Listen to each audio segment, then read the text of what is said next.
tous, c'est Mélie et Mélo et comme vous pouvez vous en douter en nous voyant toutes les deux, si on filme ensemble, c'est un, que c'est exceptionnel et deux, que nous filmons relativement en avance par rapport au moment où vous allez voir cette vidéo.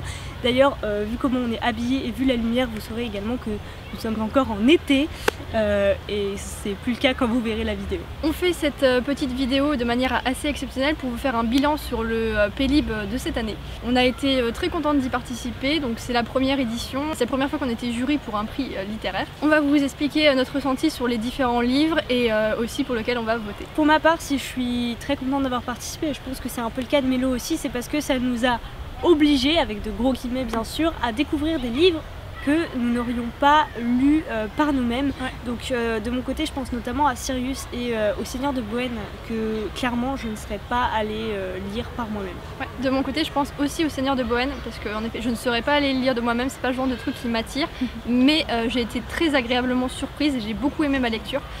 Et je parle aussi de Lebenstunnel puisque la dystopie c'est un peu un genre qui ne m'intéresse plus trop en ce moment. Et pourtant c'est un livre qui m'a beaucoup plu, j'ai lu la suite et c'est vraiment une saga qui m'a beaucoup plu sans être exceptionnelle. Elle était quand même très très bonne pour une dystopie et voilà, ça m'a un peu fait renouer avec ce genre. Je vais aussi inclure Sirius, même si c'est une lecture que je n'ai pas particulièrement aimée. C'est vrai que le travail derrière ce roman est très important. Les idées à travers l'histoire sont vraiment très bonnes, très bien formulées et voilà, enfin, c'est un bon roman même si je ne l'ai pas aimé plus que ça. Bah, comme on a commencé par ce début de ressenti sur le livre, je pense qu'on peut y aller. Alors, du coup ça va nous permettre de faire un peu un classement finalement des livres, donc je vais commencer par celui que j'ai le moins aimé et que j'ai mis en queue de liste.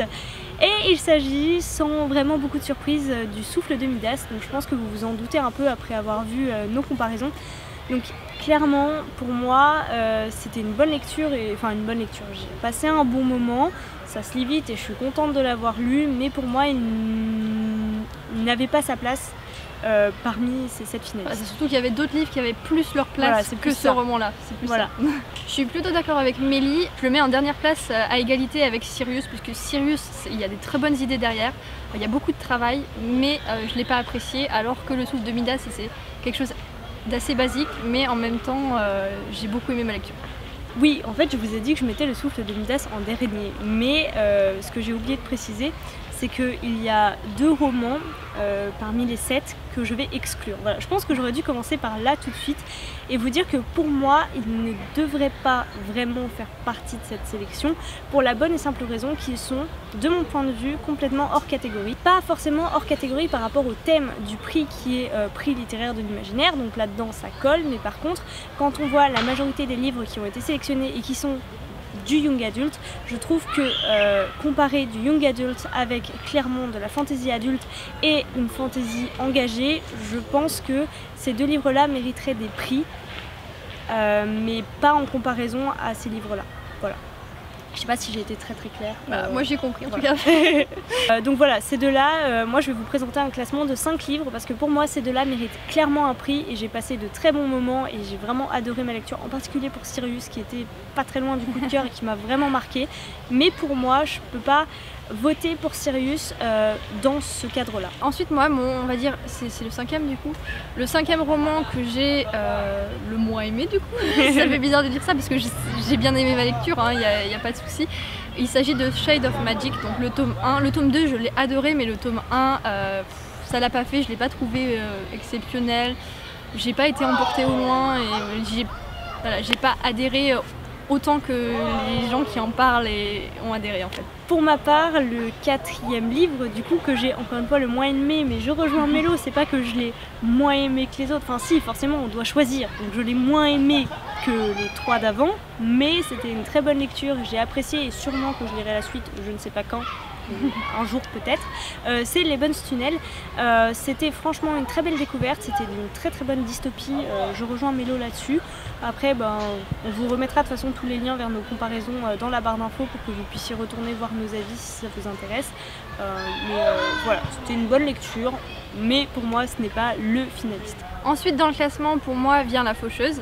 Alors pour moi la faucheuse vient à peu près au même endroit puisque, attends, moi il m'en reste combien? Il m'en reste 2 du coup hein. Ouais. Donc oui effectivement la faucheuse en 3ème position parce que j'ai passé un très bon moment lecture. C'est une forme de dystopie aussi. Après j'ai lu le tome 2 donc forcément j'ai peut-être un autre point de vue sur le tome 1 que tous ceux qui n'ont lu que le tome 1. C'est un livre que j'avais acheté quasiment dès sa sortie, je crois quelques mois après. Franchement j'avais passé un très bon moment, j'avais qu'une hâte, c'était lire le tome 2. Maintenant c'est fait, je n'ai qu'une hâte, c'est lire le tome 3. Voilà, une très bonne lecture. Ensuite, en 3ème position, je vais mettre l'Eben's Tunnel, même si j'aurais presque pu le mettre en 2ème position. Mais il reste quand même assez basique par rapport au livre que je vais mettre en 2ème position. Donc voilà, l'Eben's Tunnel, j'ai vraiment beaucoup aimé, j'ai été agréablement surprise, et j'ai lu la suite, ce qui fait que j'ai encore plus aimé le premier tome. Voilà. Et du coup, en 2ème position vient Les Seigneurs de Bohême, qui m'a également énormément surprise. Un tome très riche, avec des personnages complètement différents, très bien inventés, très bien cherchés, avec des caractères fouillés. Voilà, c'est vraiment un très bon travail de la part de l'auteur, je trouve. Je peux pas ne pas dire un petit mot sur Les Seigneurs de Bohême d'Estelle Faye quand même, parce que je l'ai un peu squeezé comme ça, mais non, j'ai passé un très bon moment lecture, et comme je le disais au début, c'est un livre que j'aurais pas lu forcément de moi-même, même s'il nous est fortement conseillé par Hélène Petitelf, qui m'en avait déjà parlé, je pense, avant qu'il fasse partie des finalistes du prix. Donc franchement, oui, c'était une bonne lecture. De la fantasy adulte, hein, voilà, faut le préciser, je pense. Hein. Enfin, oui. Je pense que c'est classifié comme adulte. Ah, je pense, ouais. Oui, voilà. Après, ça peut être adolescent, mais bon, faut être prêt à lire certains chapitres. Enfin, en tout cas, c'est assez différent. Enfin, moi, je pense que dans la façon dont est abordée, par exemple, la sexualité ou ce genre de choses, il y a des scènes un peu morbides. Un peu morbides aussi, donc je pense que de ce point de vue-là, faut y être préparé. Et je suis très contente de l'avoir lu, c'était une très belle lecture aussi. Maintenant, je vais vous donner mon 2ème, et forcément par élimination vous le saurez, et puis pour Mélo aussi, qui est-ce qu'on a mis respectivement en premier et pour qui. Donc normalement nous avons voté, parce qu'il me semble que quand vous verrez cette vidéo, les votes seront déjà passés. Mon 2ème est Les Sœurs Carmine de Ariel Holz. J'ai passé un super moment, je suis très heureuse de l'avoir lu. Alors je crois qu'on l'avait lu avant même qu'il fasse partie des finalistes. C'était une très belle découverte de l'année 2017 du coup. Et voilà, donc vous avez bien vu, on a fait des comparaisons sur le tome 1, le tome 2, le tome 3, et l'auteur nous a dit qu'il y aurait une suite. Donc voilà. J'ai hâte de découvrir ça. Donc clairement, même si je ne vote pas pour le premier tome des Sœurs Carmine d'Ariel Holz, je serais très heureuse s'il lui arrive de remporter le prix, et ce sera amplement mérité pour un premier roman qui mérite franchement d'être connu. Ouais. Quant à moi, j'espère qu'il va remporter le prix, puisque c'est mon premier choix, hein, clairement.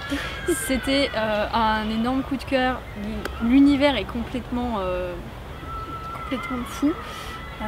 Le roman est super drôle, c'est vraiment un travail super, et ouais, j'aimerais vraiment qu'il ait la première place.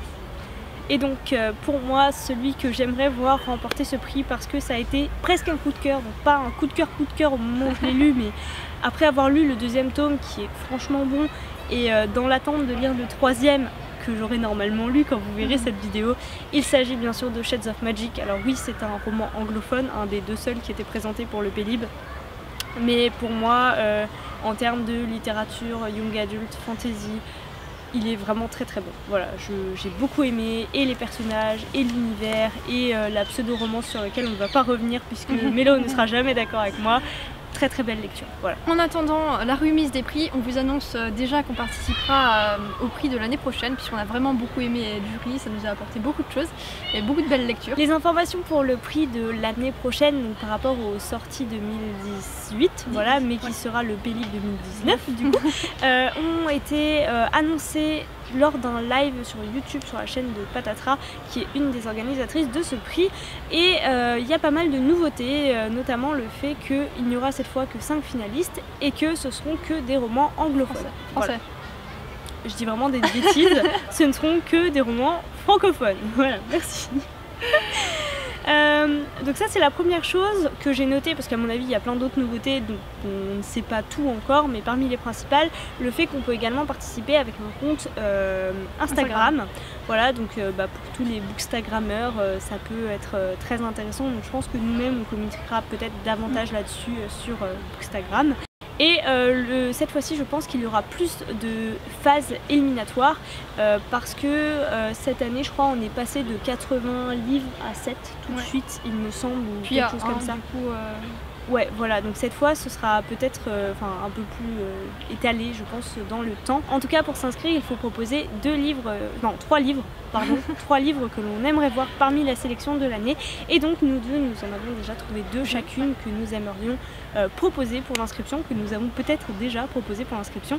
À l'heure actuelle, pour ma part, j'ai pas encore tout à fait d'idée sur le 3e, je ne suis pas encore trop renseignée. Faut savoir que, je vais vous donner la date quand même. Nous sommes nous sommes le 5 septembre. Voilà, hein. Je crois que vous allez voir cette vidéo aux alentours du 3 octobre. Donc clairement, voilà, on n'est pas encore trop dedans. Je vais quand même vous dire les 2 livres que j'aimerais beaucoup voir dans cette sélection, que je n'ai pas encore lu, mais que j'aimerais quand même voir. Il y a Chara de Charlotte Bousquet et comment ça s'appelle, Rouille de Floriane. Mon Dieu, je ne sais absolument pas son nom de famille. Je vais également proposer Rouille. Je ne l'ai pas lu non plus, mais il m'intrigue énormément. Le résumé me fait très envie. Ça a l'air d'être un très bon premier roman aussi en fait. Ouais.